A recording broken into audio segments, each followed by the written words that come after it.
Minyak goreng 1 liter apakah cukup untuk ini kan urusannya masa depan kita di 5 tahun ke depan.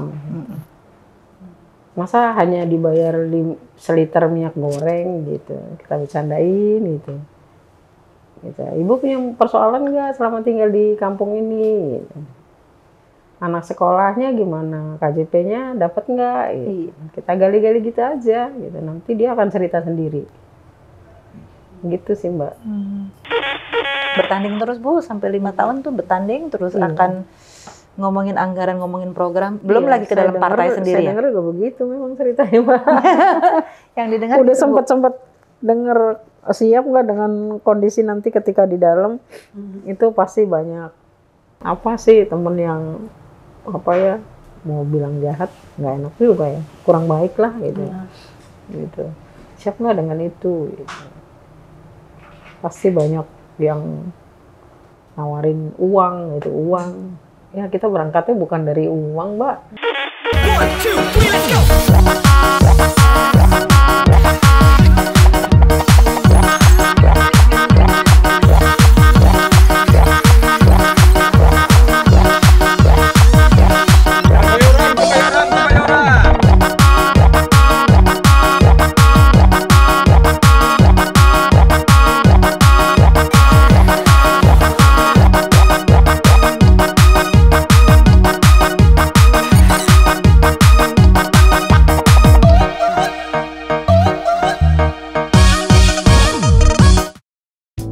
Halo kawan-kawan yang selama ini dimarginalkan.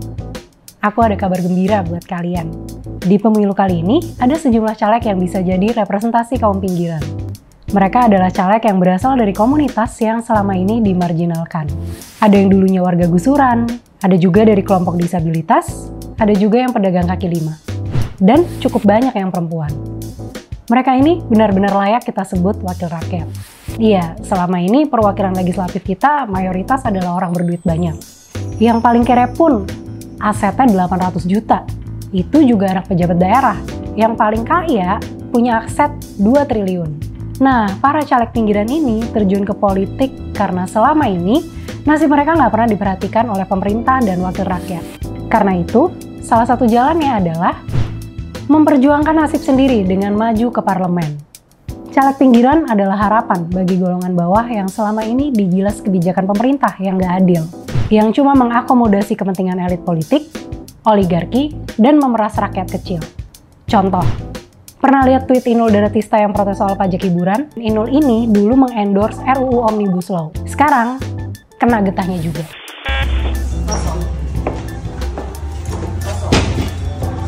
Tidak begini. Kalau pajaknya naik 75%, kalian saya selesaikan untuk tidak ikut ibu lagi. Gimana? Jangan nunggu. Tolong undang-undang ini dikaji ulang lagi. Nah, keluhannya soal pajak hiburan yang melambung tinggi ini langsung didengar. Sekarang coba lihat para buruh dan mahasiswa yang berkali-kali demo nolak Omnibus Law. Yang ada malah jadi korban kekerasan oleh polisi. Tentu usaha caleg pinggiran menembus parlemen ini nggak gampang. Sebagai pembanding, caleg perempuan yang udah dikasih kuota 30% aja masih susah masuk ke parlemen. Sekarang, jumlah perwakilan perempuan di DPR baru 20%. Trennya memang meningkat, tapi PR-nya banyak. Kita sih berharap makin banyak anggota parlemen yang beneran dengerin suara rakyat kecil dan berpihak pada yang dipinggirkan. Dan yang terpenting, kerja beneran mengawasi kekuasaan biar nggak ugal-ugalan. Nggak yang ketiduran pas rapat doang. Kalau harapan kalian apa nih? Kita bahas bareng ya, apa aja yang bisa dikerjakan caleg pinggiran dan gimana caranya buat lolos ke parlemen.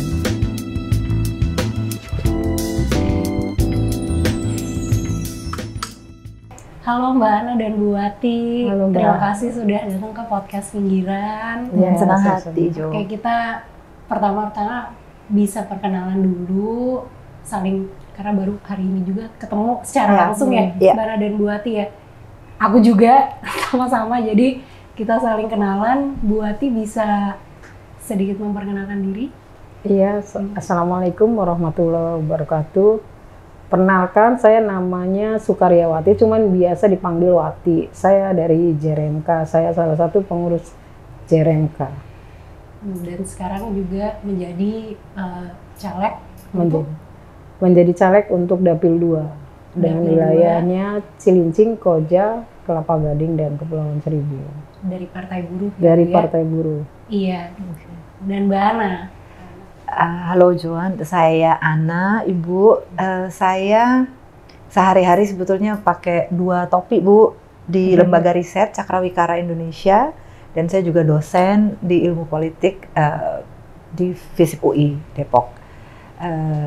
Teman-teman dari Project Mutaluli undang saya sebetulnya karena riset yang dilakukan, karena memang Cakrawikara Indonesia CWI banyak memberikan perhatian untuk keterwakilan perempuan, dan salah satunya ya dalam politik. Mungkin perkenalannya segitu dulu. Iya, jadi kita hari ini sama-sama ada di sini karena kita ingin mengangkat soal caleg pinggiran yang kita pikir ini adalah sebuah harapan baru di perpolitikan menjelang pemilu pada saat ini. Jadi kita undang Bu Ati dan juga kita undang Mbak Ana untuk ngobrol lebih banyak lagi. Tapi sebelum kita ngobrol-ngobrol lebih panjang, aku pengen ke Bu Ati dulu karena kan ini pertama kalinya jadi caleg ya. Sebelumnya Ibu atau sampai sekarang juga bekerja sebagai pedagang yang utamanya di tempat wisata di kawasan Ancol. Iya benar. Nah, itu gimana ya Bu rasanya? Ibu kan pasti makin dekat ke pemilu semakin sering kemana-mana, kampanye, segala macam. Mungkin ada dengar omongan-omongan orang yang nggak yakin apakah Ibu bisa atau enggak, gitu-gitu. Rasanya gimana Bu? Rasanya kayak nano-nano Mbak, macam-macam gitu. Ya kalau jangankan teman keluarga sendiri itu menganggap bahwa ini sesuatu yang nggak mungkin gitu. Tapi ya itu tadi, karena kita mewakili orang banyak gitu ya Mbak. Ya jadi saya terpacu nih. Saya harus melakukan sesuatu gitu. Buat saya ini apa ya Mbak, mimpi pun nggak pernah saya begini gitu. Apa ikutan jadi caleg, kampanye kemana-mana gitu, balihonya dipasang di mana-mana gitu kan. Menurut saya ini satu hal yang apa ya, ini kan ada kawan-kawan kampus yang punya, awalnya JRMK tuh punya berbagai macam pengalaman Mbak di masa lalu gitu. Kontrak politik dengan ini, kontrak politik dengan itu hasilnya nggak maksimal gitu. Jadi, nah kalau di JRMK itu kan ada sesi-sesi wawasan yang buat menambah ilmu kita sebenarnya secara pribadi ya. Nah, saya kok ternyata iya juga ya, benar juga gitu. Ternyata kita tuh harus segala kebijakan itu selalu ada unsur politiknya gitu. Jadi segala keputusan itu harus ada harus lewat politik gitu Mbak. Jadi dengan latar belakang gitu, nah saya JRMK kemudian melakukan konvensi untuk pencalekan ini kan. Kita dari kampung-kampung tuh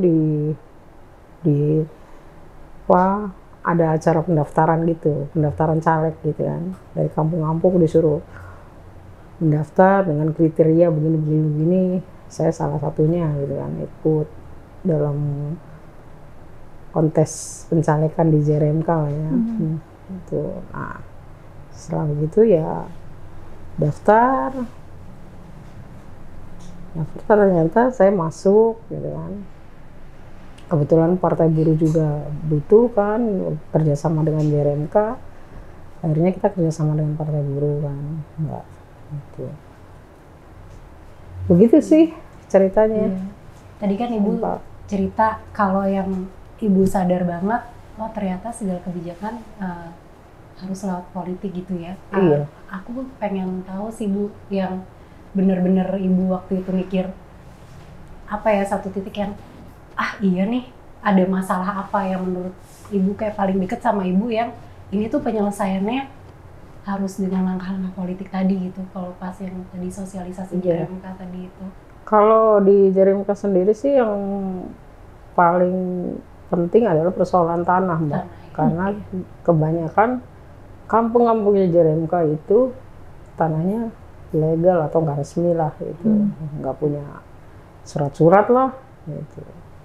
Hal yang paling penting adalah itu. Berkali-kali kita kontrak politik sampai dengan yang terakhir kemarin dengan Pak Anies kan, kontrak politik waktu beliau jadi gubernur, ya walaupun ada hasil ya yang itu tetap aja itu kan perubahannya lewat politik, Mbak, gitu. Ada perjanjian, kita pun ngejar-ngejar terus gitu. So, walaupun menurut kami itu hasilnya belum maksimal ya. Gitu. Makanya di pemilu 2024 ini saya pribadi terdorong untuk melakukan itu gitu. Melakukan perubahan. Begitu. Iya. Jadi Bu Wati sendiri juga bagian dari situ ya, yang sampai detik ini juga masih memperjuangkan Iya. tanah itu. Saya untuk- tinggalnya juga di kampung yang punyanya Seknek, diklaim punya Seknek Hmm. gitu, di Pademangan. Kalau orang nanya, Ibu sosialisasi ini, Ibu memperkenalkan dirinya tuh gimana gitu? Saya ini siapa gitu-gitu. Ya saya kenalin organisasi saya, Mbak. JRMK. Saya Wati, saya dari JRMK. JRMK itu Jaringan Rakyat Miskin Kota yang bekerja sama dengan rakyat untuk mendampingi persoalan-persoalan mengenai hak dasar, contohnya hak tentang tanah, hak tentang kesehatan, itu tentang. Ya kalau di kampung kan istilahnya kayak KJP, kira-kira Ibu punya persoalan gitu nggak? Gitu kalau kita ajak untuk itu, Mbak, kita pakai metodenya itu namanya metode rap gitu kan. Jadi udah dari door to door kita menggali persoalan gitu. Terus kita ajak mereka untuk gabung. Mereka kita ajak juga mencari solusinya bersama-sama gitu. Nah baru kita melakukan sesuatu gitu. Itu sih yang kita pakai di saat kampanye. Jadi kita nggak kampanye di orang banyak gitu, enggak. Jadi kita dari rumah ke rumah, dari orang per orang kita ajak ngomong. Sejauh ini gimana Bu biasanya tanggapan mereka, udah banyak Iya. yang tahu soal si JRMK atau? Banyak sih, Mbak, yang belum tahu ya. Kalau kalau di dapil saya karena memang JRMK kurang begitu terkenal ya, nggak dikenal. Jadi kita mesti jelasin dari awal gitu. Kalau yang udah kenal kan secara gerakan mereka tahu gitu loh. Gitu. Kalau yang khusus di dapil saya tuh kan karena bukan dampingannya jadi agak mesti ngomong panjang lebar gitu. Soal Partai Buruh mereka juga belum familiar gitu. Belum familiar gitu. Memang ada Partai Buruh ya. Gitu sih. Oke. Nah ini Mbak Ana kayak gini juga, atau Mbak Ana ada yang mau ditanggapin dulu atau mau ditanyain ke Bu Wati boleh juga kalau. Mungkin nanti sambil jalan deh. Oke. Nah ini kayak tadi Bu Wati yang bukan di dapilnya, terus dia punya tantangan dalam memperkenalkan soal siapa dia, apa itu JRMK, apa itu Partai Buruh gitu-gitu. Nah sebenarnya aku pengen tanya ke Mbak Ana soal si fenomena caleg pinggiran ini gitu. Mungkin Mbak Ana bisa ceritakan dari hasil risetnya Mbak Ana, apakah itu caleg pinggiran, mulai dari definisi dan sebagainya. Oke. Bu Wati, terima kasih banyak udah bercerita. Kalau menurutku ya Jo, yang dilakukan Bu Wati ini politik yang sesungguhnya. Kalau ngomongin praktek keterwakilan, harus tahu betul siapa yang mau diwakili ya Bu. Dan mewakili itu kan juga perlu tahu kepentingan dari orang-orang yang Ibu wakilin ya Bu. Ini yang benernya tuh begini, tapi ya yang kita lihat, kita pemilu udah yang keberapa kali nih, berapa belas kali sekarang kan, dan mau 2024. Kalau ngomong caleg pinggiran, mungkin kita bisa banyak pemaknaannya, mulai dari memang kalau JRMK jelas ya, satu organisasi ya Bu, mewadahi warga miskin kota, jaringan rakyat miskin kota. Ada yang sudah berorganisir, ada yang belum, tapi juga dalam terminologi istilah pinggiran tuh kan orang-orang yang ada di margin ya. Kadang-kadang mereka mungkin belum berorganisasi, bisa ada minoritas gender di sana, ada laki-laki miskin juga, dan banyak lagi. Kalau mau ngomong agama minoritas, suku minoritas dan seterusnya gitu.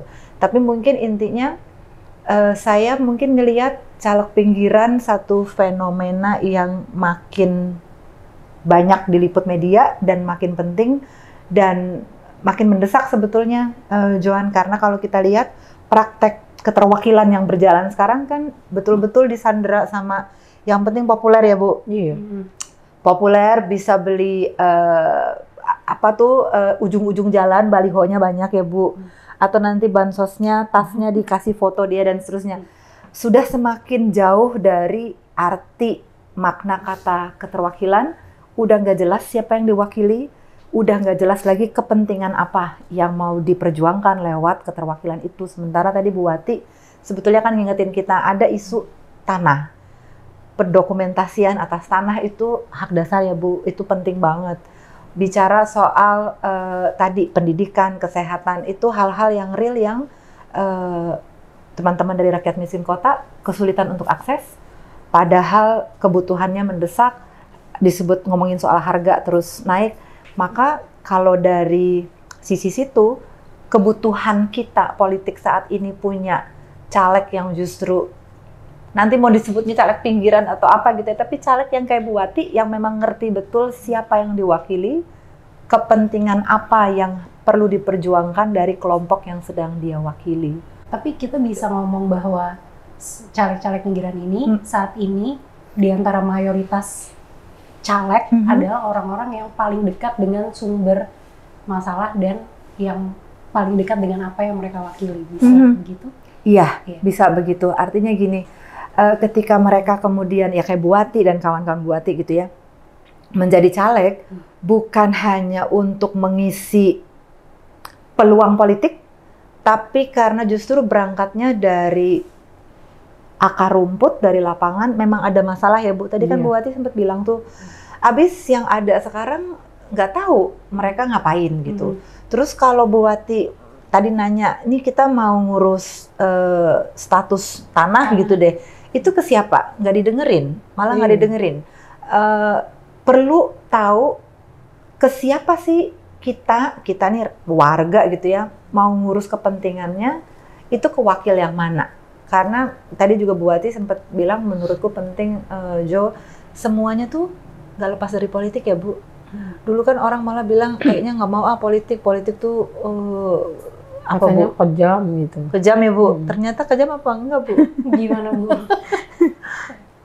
Iya, ada kejamnya juga sih. Ada. Kejam memang. Tapi saya pikir yang Bu Wati bilang tadi juga, Jo, penting banget. Kita justru harus mau masuk politik, ragamnya beda, banyak gitu ya, ragamnya banyak cara. Kita omongin siapa yang nyalek, Bu Wati jadi caleg, tapi kalau pertanyaannya lagi tadi, penting nggak sih masuk akal kah caleg pinggiran yang nyalek?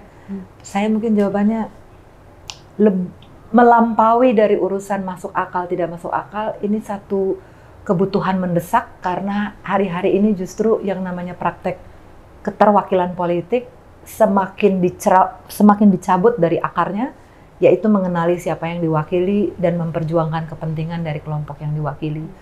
Bu Wati dan saya yakin sih masih ada, tapi sayangnya mungkin sebagian kecil caleg yang ada yang kita bisa tanya persis, kamu lagi mewakili siapa dan lagi memperjuangkan kepentingan apa. Aku kok nggak yakin sebagian besar dari mereka akan bisa jawab pertanyaan dasar itu gitu. Jadi caleg pinggiran justru yang kita tunggu Bu Wati, kita jadi banyak diingetin lagi apa sebetulnya esensinya keterwakilan politik, saya pikir ya. Kalau kita ngomongin soal seberapa lazim caleg pinggiran masuk ke parlemen, itu gimana? Kalau dibilang seberapa lazim, mungkin satu-satu. Kan kalau pemilu itu ada tahapan ya. kalau dari tahap pencalonan memang tidak lazim karena sebagian besar yang dicalonkan itu biasanya dari jalur elit. Apakah dia memang udah dikenal ya Bu Wati atau dia punya modal banyak atau dia populer gitu. Caleg pinggiran kalau dari pencalonan tuh memang biasanya tidak lazim. Tapi saya malah mungkin mau menawarkannya, apakah ini perlu banget mendesak harus ada. Karena jangan-jangan justru harapannya adalah di caleg pinggiran mereka yang tahu persis sebetulnya apa sih esensinya keterwakilan politik, yaitu kenal betul siapa yang diwakili, tahu betul yang menjadi kepentingan dari kelompok yang diwakili. Kalau udah di dalam, setelah nanti kan mencalonkan lalu berkontestasi, maka kan juga partai mana ya Bu, partai mana sih yang mau menjadi wadah mencalonkan caleg pinggiran? Itu sebetulnya pertanyaan berikutnya. Dalam hal ini, Bu Wati kita tahu dari Partai Buruh, ya Bu. Dan Partai Buruh juga ini pertama kali kan, di 2024 akan jadi pertama kali ikut pemilu. Tapi tadi, caleg pinggiran atau caleg manapun kan harus bergabung dengan partai untuk bisa ikut pemilihan legislatif karena undang-undang mengatur peserta pemilu adalah partai politik. Nah, partainya ini kemudian gimana relasinya sama calegnya? Bu Wati misalkan dari JRMK, lalu saya tahu juga ada kawan-kawan dari Jala PRT yang juga bergabung dengan Partai Buruh, dan kelompok warga miskin kota dari organisasi lain, simpul-simpul yang lain juga bergabung. Nah, Partai Buruhnya sebagai mesin elektoral gitu ya, parpol, seperti apa dia memberikan kemudahan mungkin, fasilitas, mendukung, memberikan misalnya pencalonan yang strategis, ngasih dapil yang memang dapil itu ramah terhadap keterpilihan perempuan atau dapil yang memang terbuka, dapil yang memang misalnya relevan diwakili oleh teman-teman caleg pinggiran. Tadi Bu Wati juga dengan menarik sebetulnya cerita dapilnya Bu Wati, dapil 2 ya? Dapil 2. Mana aja tadi dia Bu? Koja, Cilincing, Kelapa Gading, Kepulauan Seribu. Kelapa Gading, Kepulauan Seribu. Terus Bu Wati udah bilang, ini kan ongkos kampanye gede banget, mahal. Maka nggak perlu 4-4-nya. Pilih dari 4 yang ada dalam cakupan dapil, mana yang paling relevan, dan Ibu udah pilih ya Bu? Koja dan Cilincing. Koja dan Cilincing. Itu udah satu bentuk strategi yang menunjukkan si caleg tahu persis cara atau metode menjaring dukungan secara efisien dan tahu persis siapa yang akan relevan. Mungkin kalau Bu Wati datang ke Kelapa Gading bingung juga mau nemuin siapa ya Bu. Nanti mereka susah juga. Kalau ke Kepulauan Seribu mungkin ada, tapi Ibu Wati akan keluar ongkos mahal banget. Harus bayar bensinnya kapal untuk nyebrang. Maka udah pilihan yang paling pas, meskipun domisili Bu Wati tidak di Koja maupun Cilincing ya Bu, tapi paling enggak kira-kira akan ketemu gitu warga dengan kemiripan situasi, punya isu soal tanah, punya isu soal kesehatan, akses air bersih dan seterusnya. Jadi ada kedekatan kepentingan antara si calon wakil dengan yang mau diwakili, itu saya pikir penting. Jadi dari situ mungkin jawabanku malah jadinya Jo, ya sangat lazim karena itulah sebenarnya intisari dari keterwakilan politik. Tahu siapa yang diwakili. Nah kalau misalnya ada wakil yang bahkan nggak tinggal selama masa kampanye, kebetulan ada kawan juga gitu yang saya tahu, udahlah dia lagi nggak ada di Indonesia, tapi dia ikut pemilu, nomor urutnya juga dapat nomor urut kecil, nomor urut 1 bahkan. Itu kan sebetulnya malah kita jadi gimana ya, ini nanti nih siapa yang mau diwakili gitu. Ini bentuk keterwakilan yang kayak apa? Kalau misalkan dia dapilnya juga bukan tempat tinggalnya, bukan domisili, bagaimana kita bisa mengharapkan dia ngerti apa yang menjadi kepentingan orang-orang yang tinggal di dapil itu gitu. Kalau Bu Wati sendiri, ini isu-isu yang Ibu bawa nanti ketika ketemu dengan warga di Koja, Cilincing ini apa? Dan yang akan mau dibawa ke parlemen nanti gitu. Kita kan kemarin kontrak politik tuh Mbak, ada 7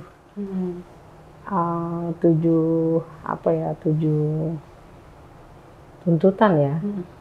Iya, salah satunya ada tentang reforma agraria perkotaan itu kan. Terus ada soal pendidikan yang berkelanjutan. Terus ada koperasi sebagai basis ekonomi kerakyatan gitu. Itu kira-kira ada begitu, ada 7 yang kemarin kita tanda tangani dalam kontrak politik. Itu yang akan jadi program kerja kami di JRMK yang nanti akan dibawa. Kalau dari penelitian-penelitian Mbak Ana selama ini biasanya kalau caleg-caleg perempuan itu bawa isunya apa aja, pada kesamaan tadi dengan perempuan atau? Makasih Jo, itu pertanyaan penting. Terus terang, yang sespesifik Bu Wati itu jarang banget dan langsung kelihatan. Hanya caleg yang betul-betul turun ke dapil yang bisa punya rumusan visi misi program gitu ya, program lah, ngomongnya tawaran program. Karena kalau kita lihat banyak caleg mau perempuan ataupun laki-laki, tapi oke, pertanyaan caleg perempuan nanti sifatnya tuh umum, ngomongin perempuan pilih perempuan gitu. Padahal perempuan tuh perempuan yang mana? Perempuan buruh mah beda sama urusannya nanti sama perempuan dari pekerjaan guru misalnya. Atau apalagi sih anak muda pilih anak muda atau perempuan untuk kemajuan gitu. Ya yang maju kemana gitu. Kalau ini kan tadi Bu Wati cerita langsung misalkan pendidikan yang berkelanjutan, kita langsung bisa lihat oh jangan-jangan banyak anak putus sekolah. Apalagi tadi Bu reforma agraria ya. Jelas itu artinya di situ ada kepentingan warga soal status kepemilikan atas tanah ataupun penggunaan tanah ya Bu. Jadi real gitu. Sementara memang sangat disayangkan banyak caleg perempuan kemudian langsung kelihatan tuh kita akan kita jadi layak untuk pertanyakan sebelumnya turun nggak ke dapil atau justru pakai mungkin tim marketing komunikasi politik gitu ya yang ngelihat ini kira-kira nih dia nih target marketnya paling cocok siapa. Kalau anak muda yang ngomongin lah tentang anak muda lagi apa sih, nanti kan pakai tim survei apa sih nomor 1 korupsi, nomor 2 pengangguran atau justru pengadaan lapangan kerja. Itu kan hal yang memang benar ada tapi sangat gede, sangat umum, abstrak gitu.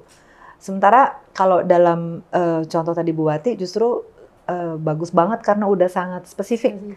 Karena dalam teorinya nih lagi-lagi kalau kampanye semakin spesifik semakin baik gitu, memperlihatkan ada pengetahuan yang berbasis data beneran gitu ya di lapangan tuh siapa butuh apa ya Bu. Ya dari 7 itu kan hasil dari kita turun ke lapangan gitu.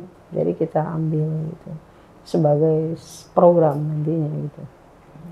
Kalau responnya sejauh ini gimana Bu Wati? Respon masyarakat? Iya. Ya kalau awalnya sih agak susah juga kita. Tapi pada akhirnya ya dikasih pemahaman terus. Susahnya mereka sih gimana tuh ya. Kayak susahnya gimana? Ketika kita ketemu orang tuh yang ditanya mau ngasih apa? Ngasih minyak goreng kah? Amplopnya mana kah? Gitu. Terus biasanya Ibu ngeresponnya gimana? Tuh. Ya kita kan ya diajakin bercanda aja, diajakin ngobrol. Minyak goreng 1 liter apakah cukup untuk ini kan urusannya masa depan kita di 5 tahun ke depan. Masa hanya dibayar 1 liter minyak goreng gitu, kita bercandain gitu. Ibu punya persoalan nggak selama tinggal di kampung ini? Gitu. Anak sekolahnya gimana? KJP-nya dapat nggak? Gitu. Kita gali-gali gitu aja. Gitu. Nanti dia akan cerita sendiri. Gitu sih Mbak. Mau terus habis itu jadi terbuka. Iya, nanti kita ajak ngomong terus. Mau nggak diajak gabung? Kita melakukan ini gitu. Kadang-kadang kalau kawan-kawan itu ya suka calegnya mana, calegnya aja nggak pernah turun, itu calegnya ikut di depan, saya diseret-seret, ini calegnya, oh iya Bu, ini gitu. Iya. Apalagi kali mereka nggak pernah lihat kali ya, kalau yang lain kan suka ada foto-fotonya gitu kali Bu, banyak kali foto-fotonya kalau yang lain ya, jadi. Iya cuma lihat fotonya doang. orangnya enggak. Orangnya nggak datang. Nggak datang. Atau yang datang bingkisan. Iya, bingkisannya doang. Iya, iya. Nah, tadi kan Ibu melewatkan Kelapa Gading ya, memutuskan untuk fokus di 2 daerah. Tadi Koja dan Cilincing. Iya. Iya, Kelapa Gading. Kenapa Bu dilewat? Kelapa Gading tuh menurut kita itu apa ya? Kelasnya kelas menengah, Mbak. Gitu, nggak ada pemukiman padat penduduknya. Mereka kan rata-rata tinggal di apartemen, nggak ada pemukiman kumuhnya gitu. Kalau kita kan karena yaitu tadi mengangkat persoalan masalah-masalah di kampung itu, ya kita mesti lihat dulu gambarannya. Oh, ini bisa nih dimasukin karena banyak warganya begini. Kita cari info dulu kan. Atau lewat kontak person yang kita punya. Ada teman-teman sekolah kita dulu yang tinggal di situ. Oh iya, nih ada gitu. Ya, berarti baru kalau kita misalnya masukin. ke Kelapa Gading terus kayak ngomong soal sertifikat tanah mungkin nggak Iya, nyambung nggak kali ya. nyambung. Iya. Pendidikan mereka udah. Iya. Malah nggak masuk kategorinya. Kita mungkin kan gitu. mendampinginnya itu yang punya persoalan tentang hak-hak dasar, Mbak. Iya. Yang kesulitan tentang itu. Berarti kalau misalnya terpilihnya, kalau menurut Mbak Ana terpilihnya caleg perempuan ini berkaitan erat dengan isu yang dia bawa. Nah, ini dia. Aku juga harus jawab dengan pahit. Kita berharap seideal itu gitu ya. Orang pemilih bisa diyakinkan oleh caleg yang justru sungguh-sungguh, ini saya punya tawaran program lalu akan pilih. Sayangnya riset menunjukkan tidak sesederhana itu. Tapi yang juga perlu dicatat adalah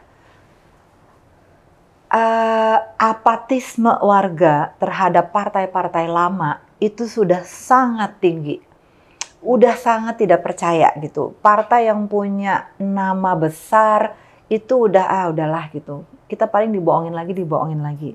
Jadi harapan kepada partai-partai yang baru sebetulnya itu juga jadi peluang bagi caleg dari partai-partai yang pendatang baru nih untuk sebenarnya bisa membuktikan diri, untuk mendapatkan dukungan gitu.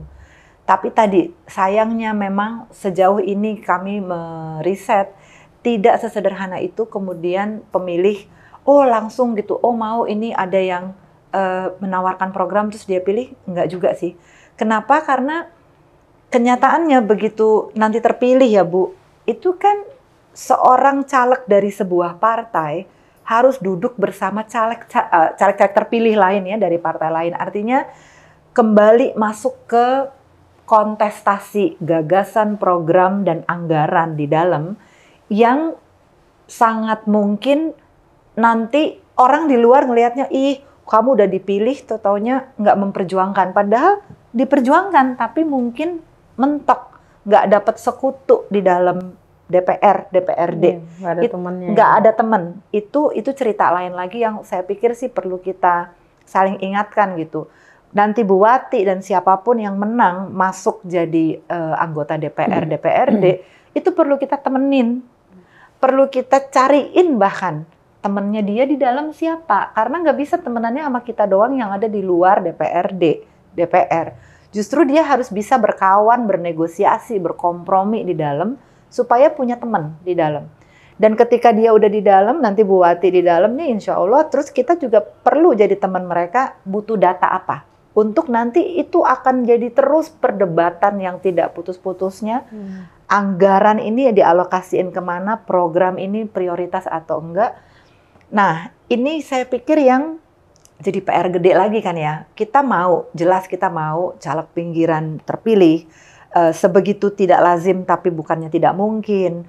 Partai-partai pendatang baru yang mungkin belum ngetop, belum populer, tapi justru kita bisa memainkan kelelahan warga dan kelemahan rasa percaya warga terhadap partai-partai baru. Itu sebetulnya peluang untuk partai-partai pendatang baru membuktikan gitu ya.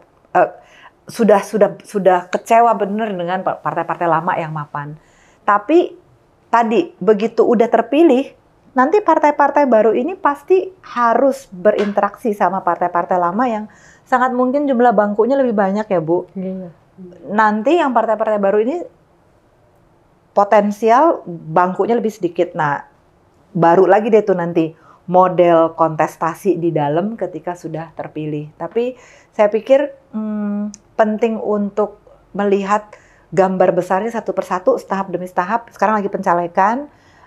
Kita senang banget, saya pribadi terus terang Bu, berterima kasih banget Ibu Wati mau mengambil kesempatan untuk menjadi caleg. Itu pasti nggak gampang, karena langsung soal waktu, biaya, tenaga, pikiran mah. Gimana Bu, bedanya sebelum menjadi caleg sama sudah caleg Bu? Iya, gimana Bu? Iya. Apa ya? Apa sama Ya. nggak Bu? Kesibukannya sama? Kesibukannya jadi nambah sih, mesti kita ketemu dengan warga kan harus lebih intens. Hubungan pertemanan Bu? Hubungan pertemanan ya kadang-kadang temen tuh ya nggak ngasih duit nggak mau ada gitu. Kan kayak gitu-gitu kan Jo? Ini macam-macam lah. Jadi kadang-kadang ada yang mereka secara langsung juga menjauh, yang tadinya dekat jadi ngejauhin. Nggak ambil pusing sih Mbak, gitu-gitu, itu mah biasa. Ya, ya. Kalau saya nganggapnya itu memang begitu. Apa ya? Biarin aja gitu. Nggak pernah jadi beban nantinya malah. Mending kita ya udah jalanin aja, biarin aja. Iya. Toh apapun yang terjadi dunia tetap berjalan. Makasih banyak Iya. Bu. Tapi ya ini Ibu ini yang akhirnya model Bu Wati dan teman-teman caleg lain yang mengambil kesempatan, mengambil peluang untuk mau nyalek gitu Jo. Karena aku pikirnya perasaan kita, Ibu Wati tadi cerita bilang mau menawarkan program tapi malah dimintain uang tuh kan kita kayak dibenturkan sama loh. Aku datang dengan niat justru mau benar, tapi kenapa malah diminta uang gitu ya Bu? Tapi kan itu bukan persoalan hanya 5 tahun terakhir, 10 tahun terakhir, itu persoalan yang sifatnya benar-benar struktural, karena banyak sekali yang sebelum-sebelumnya datang dengan bilang ya udah, pokoknya kamu kasih suara ke saya, nih saya kasih uang. Nih pokoknya udahlah nggak usah ketemu, udahlah pokoknya. Sehingga ketika caleg-caleg yang beneran mau kerja datang, warga kemudian terbiasa, yang kali ini mau kasih kaos berapa, yang kali ini mau kasih uang berapa. Jadi yang kita hadapin memang praktek yang udah sekian puluh tahun kali gitu ya. Tapi kita butuh lebih banyak Bu Wati. Lagi. Tapi emang capek ya Bu, nanti pokoknya kita cari lagi caranya untuk temenin dan bantu. Tapi harus sampai pas udah terpilih pun harus ditemenin, nggak bisa, karena kalau enggak kesian kita kayak nyuruh teman kita dengan tenaga yang baik, terus kita suruh bertanding, terus kita pulang. Iya. Nggak bisa gitu. Kalau emang kita udah mau minta teman kita datang bertanding, kita di situ. Gitu ya Bu, kita di situ temenin. Pas menang pun kita temenin karena bertanding terus Bu, sampai 5 tahun tuh bertanding terus akan ngomongin anggaran, ngomongin program, belum lagi ke dalam partai sendiri ya. Saya dengar juga begitu memang ceritanya Mbak. Yang didengar Udah gitu, Bu. sempet denger, siap nggak dengan kondisi nanti ketika di dalam itu pasti banyak temen yang mau bilang jahat, nggak enak juga ya, kurang baik lah gitu. Gitu. Siap nggak dengan itu? Gitu. Pasti banyak yang nawarin uang uang. Ya kita berangkatnya bukan dari uang Mbak. Gitu. Ya kita jual cuman ya itu program itu. Jadi Ibu juga nggak jadi takut terus jadi Takut sih enggak Mbak. ya. Enggak. Ibu Wati bisa cerita gimana perjuangannya waktu mau jadi caleg ini, tantangannya, terus apa yang paling berat gitu-gitu, cerita-cerita lucunya juga boleh. Tantangannya apa ya Mbak? Di awal itu kan ada kayak model pemberkasan gitu kan, itu kan agak sulit ya. Salah satu kendala saya itu secara pribadi, saya nggak bisa menggunakan laptop, sementara berkas itu harus diupload PDF gitu. Jadi saya suruh anak saya yang bungsu gitu kan, dia tuh nggak mau, ini apaan sih ikut-ikut begini gitu kan. itu keluarga aja awalnya nggak dukung gitu. Jadi saya ke warnet minta tolong di uploadin berkas-berkas semua kebutuhannya, ngurus apa sih itu kayak semacam SKCK, apa. Itu kan semua harus di-upload gitu kan Mbak ya. Terus satu sisi saya nggak bisa melakukan itulah. Jadi saya minta tolong ke warnet, ke temen yang bisa itu. Begitu awalnya. Terus setelah selesai itu, apalagi ya prosesnya waktu itu ya, saya ya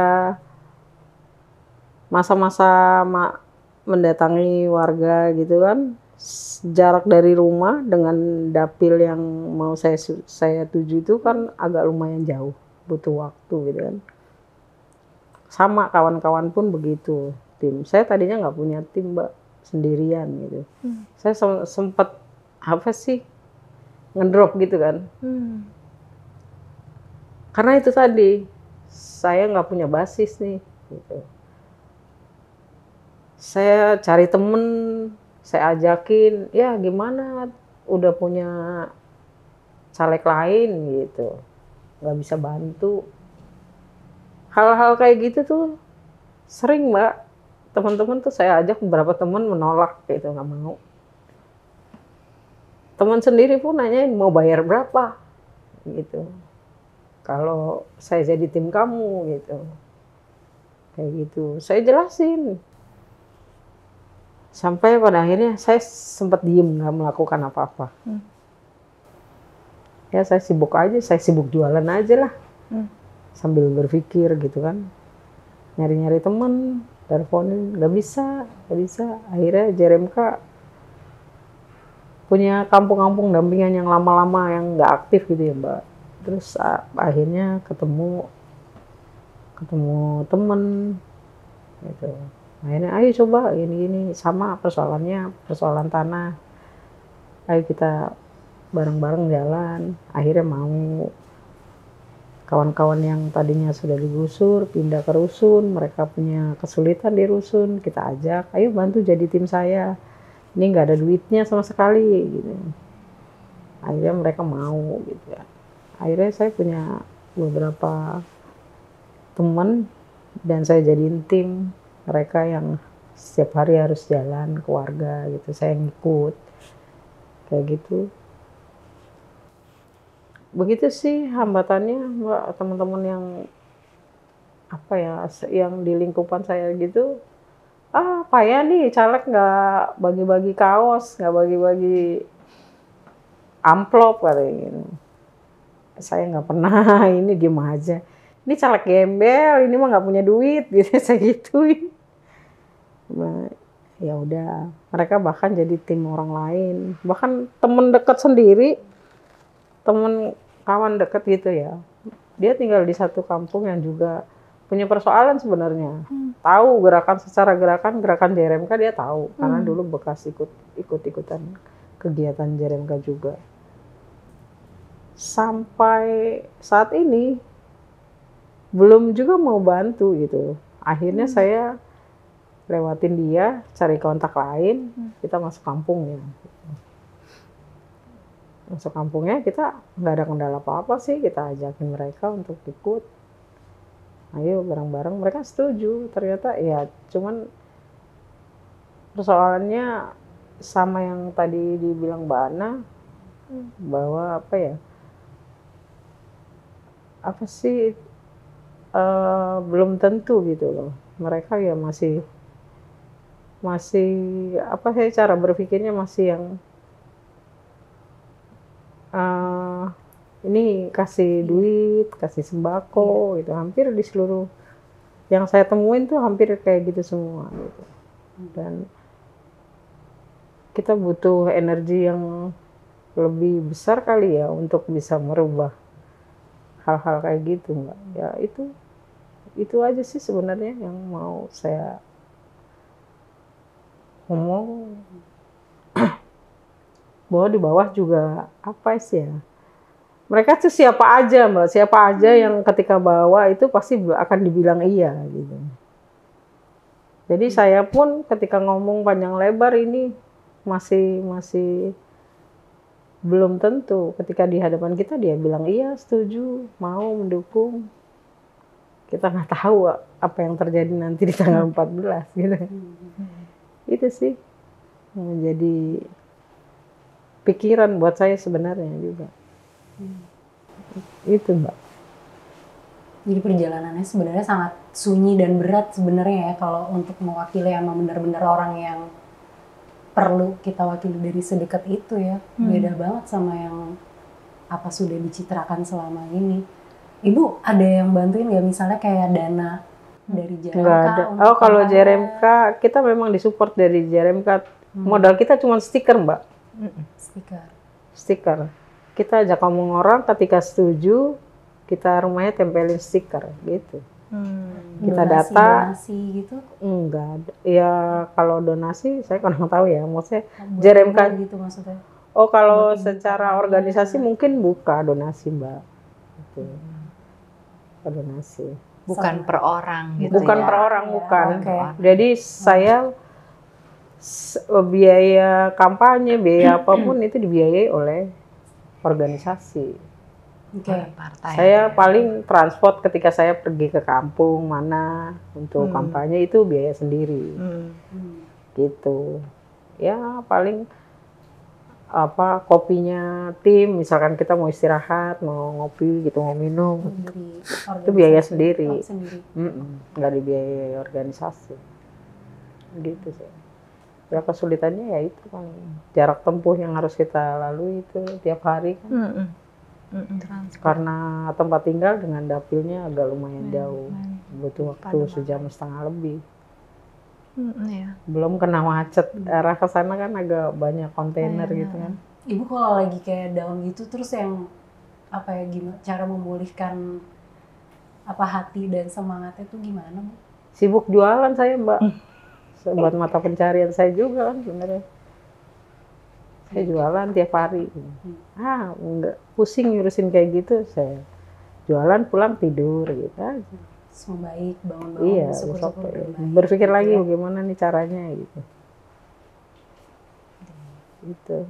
Tapi tetap itu harus dilakuin sih Mbak. Tetap kita lakuin, sempat kecewa, sempat sakit hati gitu. Macem-macem. Iya. Banyak hal beratnya ya. Kalau dari temuan-temuannya Mbak Ana, si caleg-caleg perempuan ini kesulitannya apa Mbak untuk masuk di... Untuk masuk ya? Ini menariknya nih Bu Wati dan Joan. Kalau ngomong caleg perempuan, sebenarnya ada tuh kesamaannya ya, merasa kesepian, sendirian, bukan kesepian, merasa sendirian. Masuk ke dalam sistem yang sangat maskulin, masuk ke dalam sistem yang maskulin itu artinya tidak memperhatikan misalnya ada jam-jam tertentu yang buat perempuan itu sulit, entah itu malam banget atau pergi ke tempat yang jauh banget, cara tiba di tempat itu, mobilitas tuh perempuan dan laki-laki beda kemampuan untuk bergeraknya. Belum lagi izin ke suami, tadi Bu Wati sempat bilang ya keluarga bahkan awalnya nggak izinin ya. Saya belum pernah dengar caleg laki-laki misalnya bilang saya minta izin dulu ke keluarga saya sebelum saya nyalek. Tapi hampir semua perempuan mau yang jadi caleg, mau yang jadi di ruang publik lain ya, apakah itu misalkan kepala daerah ataupun penyelenggara pemilu, izin keluarga jadi nomor 1 gitu. Karena pada pengalaman mereka, riset kami menunjukkan justru sumber dukungan paling besar akhirnya dirasakan dari orang-orang terdekat, keluarga, teman. Jadi ketika ada keluarga atau sahabat yang justru rasanya nggak dukung, itu jauh lebih berat lagi. Karena kalau partai nggak dukung sebenarnya kayak biasa, udah bukan sesuatu yang bikin kaget ya Bu. Tapi kalau orang terdekat tuh berat. Nah, tapi tadi caleg perempuan kan yang disebut perempuan juga sangat beragam ya, perempuan yang mana dulu, apakah perempuan yang sudah merupakan bagian dari jejaring kuasa, jejaring elit, itu tentu saja beda. Tapi bahkan mereka pun itu mengatakan gitu betapa maskulinnya sistem yang mereka masuki begitu mereka jadi caleg atau mereka jadi pengurus partai deh, karena kan ada juga jalurnya adalah justru jadi pengurus partai dulu baru nanti setelah dikenal, setelah berhasil membuktikan diri gitu barulah mereka jadi caleg gitu. Tapi ya pengalaman itu. Terus yang kedua juga tentu saja soal keterbatasan finansial. Dan ini bukan hanya kepemilikan atas anggaran, tapi keleluasaan menggunakan anggaran. Untuk kawan-kawan caleg perempuan misalnya memang punya modal tidak besar, itu bicara soal, oh ya, uangnya terbatas. Tapi bahkan bagi mereka yang sudah sebetulnya relatif punya modal, mereka tetap punya otonomi yang berbeda. Rata-rata ya harus tanya lagi sama keluarga tadi. Karena kan begitu masuk politik, uangnya harus disiapkan besar. Waktu itu harus disiapkan, karena lagi-lagi kita masih di masyarakat yang sebagian besar tanggung jawab domestik jadi tanggung jawab eksklusifnya perempuan gitu. Kalau laki-laki yang pulang jam 2 pagi artinya sangat memperhatikan kerja gitu ya. Tapi kalau perempuan pulang jam 9 malam aja ditanya, itu keluarganya terlantar nggak? Anaknya udah dikasih makan belum? Orang tuanya tahu.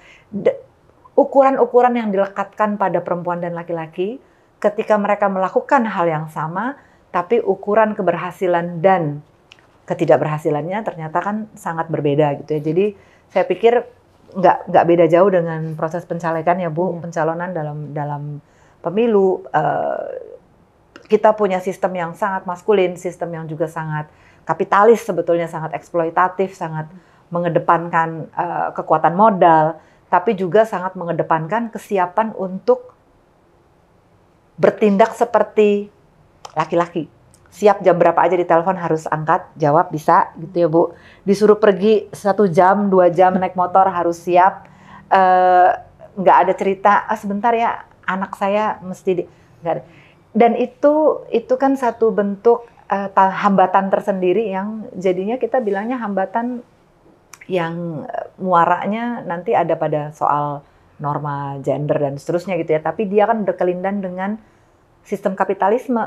Mungkin untuk perempuan yang sudah punya sistem pendukung, oh ya udah babysitternya, orang rumahnya, titip ke orang tua itu selesai gitu. Tapi untuk sebagian besar perempuan yang justru harus memikirkan siapa yang akan mengambil alih tanggung jawab domestik ini gitu, itu hambatan lagi tersendiri. Ibu waktu keluarga nggak menyetujui, alasan utamanya apa?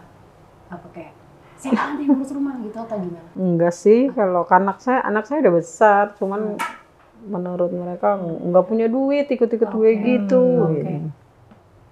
Lebih ke faktor Lebih ekonomi, ke berarti faktor ya, itu. Iya. Tapi sebenarnya gimana caranya untuk, kan perlu lebih banyak nih buati-buati yang lain.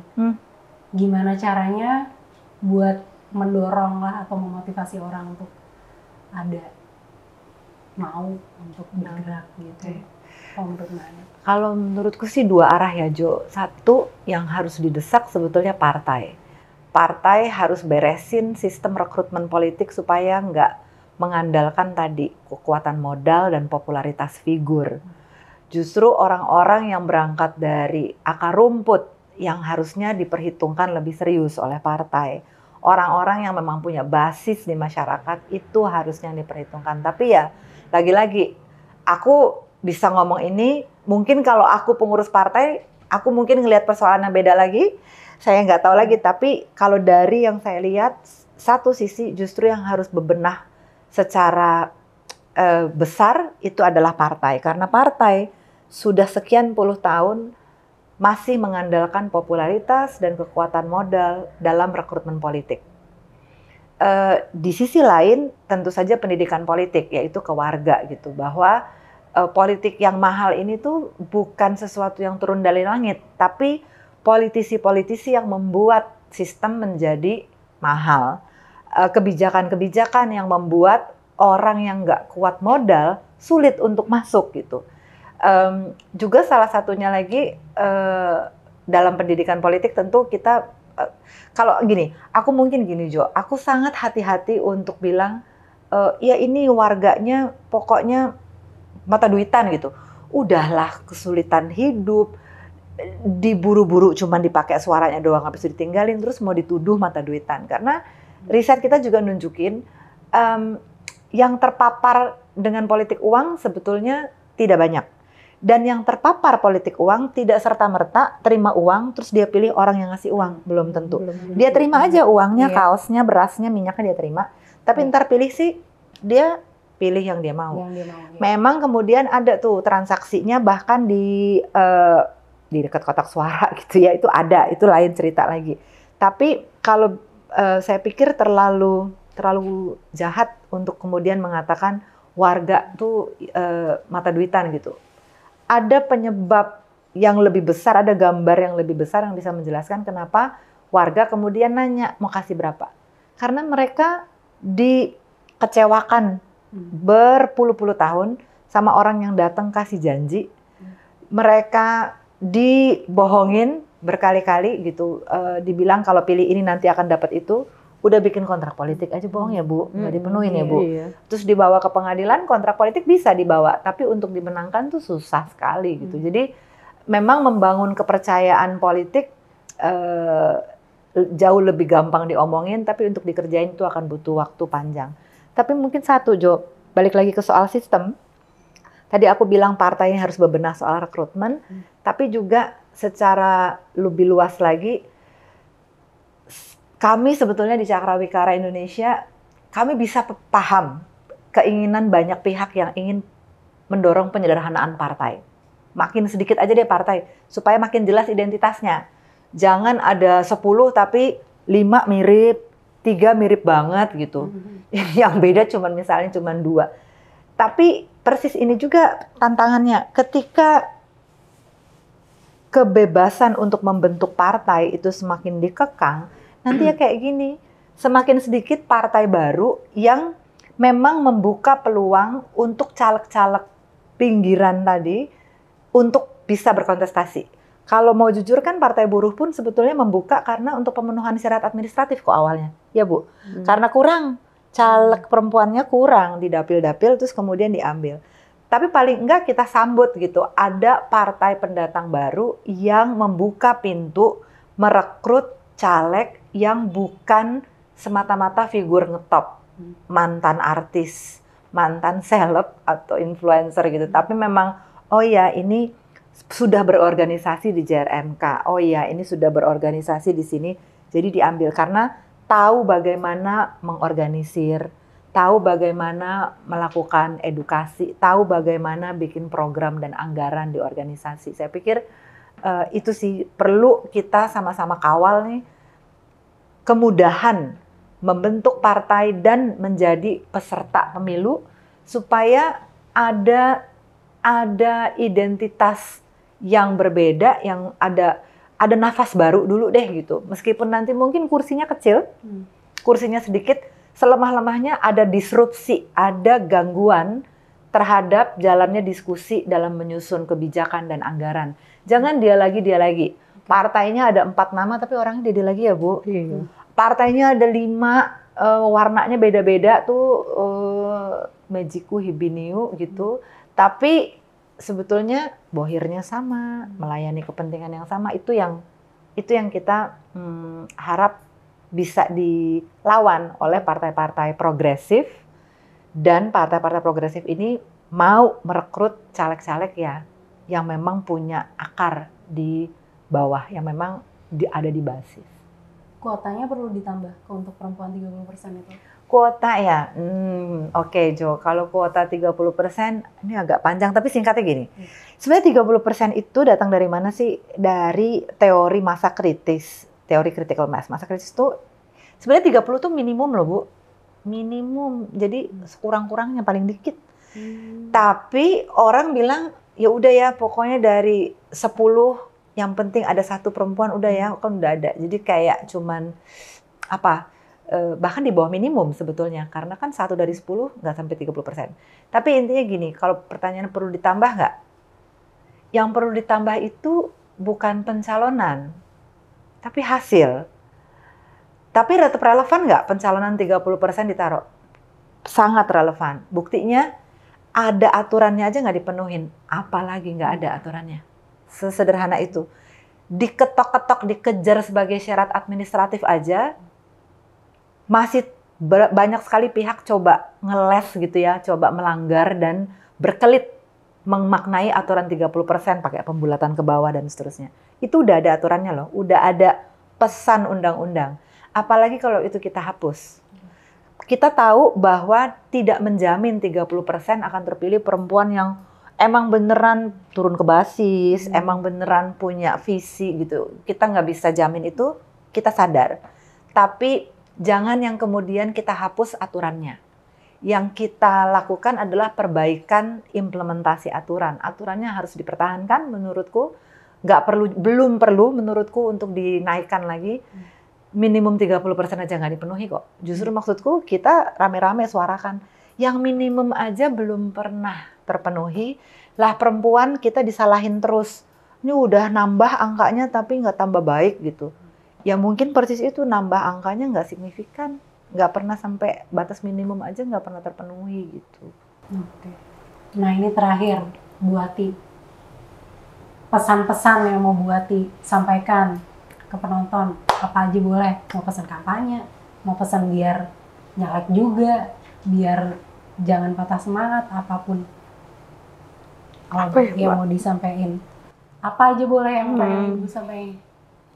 Buat warga Jakarta dan sekitarnya, jangan lupa tanggal 14 Februari bareng-bareng datang ke TPS untuk nyoblos karena satu suara itu sangat berharga.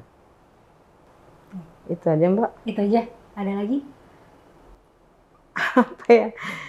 Jangan lupa untuk Dapil 2 pilih saya di nomor 8, Sukaryawati. Nah, ada CTA untuk gimana kita menyikapi isu caleg pinggiran ini gitu. Dan sistem politik kita yang masih Oke. CTA. Oke, nggak sama sekali nggak oke sistem politik kita nih. Masuknya caleg pinggiran dalam pemilu 2024 menurutku sebetulnya benar-benar angin segar. Angin segar dalam artian apa, kita udah sangat penat dengan caleg yang itu aja, dalam artian mengandalkan figur populer, mengandalkan kekuatan modal, mengandalkan pertalian kekeluargaan dan kekerabatan. Kita butuh lebih banyak juga sebetulnya partai progresif yang berani melakukan rekrutmen politik dengan mengedepankan caleg-caleg berbasis, caleg-caleg yang punya akar ke basis. Bahwa itu akan jadi satu bentuk praktik baru dan butuh kerjasama banyak orang, kita tahu, tapi itu harus dimulai sebelum benar-benar kita nanti rame-rame nggak bisa lagi mengubah output dari proses politik yang terjadi karena diisi mereka-mereka aja. Mereka lagi. Harus masuk meskipun jumlahnya sedikit, nggak apa-apa. Harus ada, mau kursinya jumlahnya sedikit, kita rebut. Kita percaya bahwa sekurang-kurangnya, seminim-minimnya angka kehadiran, perlu hadir suara-suara yang tidak serta-merta jadi bagian dari penguasa yang sudah ada. Perlu ada penyeimbang, perlu ada suara yang berbeda, justru karena itulah nanti yang memberikan harapan proses politik yang sudah sangat lama dan disandera oleh kepentingan modal ini mungkin masih ada harapan dikoreksi pelan-pelan gitu. Meskipun jalannya yang tadi kayak Bu Wati bilang susah, banyak sakitnya, tapi banyak harapannya. Satu terakhir teman-teman, kita saat ini di 2024 ada Partai Buruh. Kita tunggu sebetulnya, semoga undang-undang pemilu nggak makin menyulitkan partai untuk jadi peserta pemilu. Kita masih tunggu sebetulnya ada, boleh kan ya sebut ya, Partai Hijau, ya sekurang-kurang itu kali, Partai Hijau, Partai Pekerja. Saya nggak tahu nanti kalau ada muncul juga sempalan dari Partai Buruh, saya nggak tahu. Tapi jelas gini, partai-partai yang tidak semata-mata mengandalkan relasi dengan penguasa yang ada, itu sebetulnya kita butuh ada. Kenapa? Karena kita butuh partai yang mau bikin perubahan. Partai yang perubahan itu apa artinya? Partai-partai yang progresif, partai yang justru sama-sama kita percaya bahwa praktek yang ada selama ini itu hanya menguntungkan segelintir elit, dia lagi, itu harus diubah, itu perlu diakhiri gitu. Bahwa yang disebut dengan caleg pinggiran, caleg marginal juga kita akan lihat ya Bu Wati ya, sebetulnya di situ ada perempuan, ada laki-laki miskin kota, tapi ada juga masyarakat adat, ada pekerja rumah tangga di sana, ada buruh pabrik di sana, ada orang-orang dengan identitas gender minoritas, agama minoritas dan seterusnya. Kelompok-kelompok dalam masyarakat yang selama ini dianggap tidak layak ada di tengah, di pinggir saja, dan hanya dihampiri kalau dibutuhkan suaranya. Itulah sebetulnya yang kita harap kasih dukungan lebih banyak lagi untuk caleg pinggiran yang akan tanding di 2024. Kuat terus ya Bu Wati. Terima kasih banyak Bu Wati, terima kasih banyak Mbak Ana. Terima kasih. Ini akhir dari podcast Pinggiran edisi hari ini. Namun pembicaraannya aku harap masih bisa kita lanjutkan bersama teman-teman yang menyaksikan podcast ini. Teman-teman bisa memberikan komentar-komentar teman-teman di kolom komentar di bawah ini, baik di Instagram maupun di YouTube. Dan kami juga terbuka atas ide-ide untuk kedepannya apa sih topik-topik yang kira-kira menarik untuk dibahas di podcast Pinggiran selanjutnya. Dan silahkan follow semua akun media sosial Project Mata Tuli dan baca terus websitenya. Kami mau ingatkan juga untuk menjadi kawan M bagi yang belum, sehingga kalian bisa ikut mendukung gerakan jurnalisme publik. Terima kasih, sampai ketemu di edisi selanjutnya.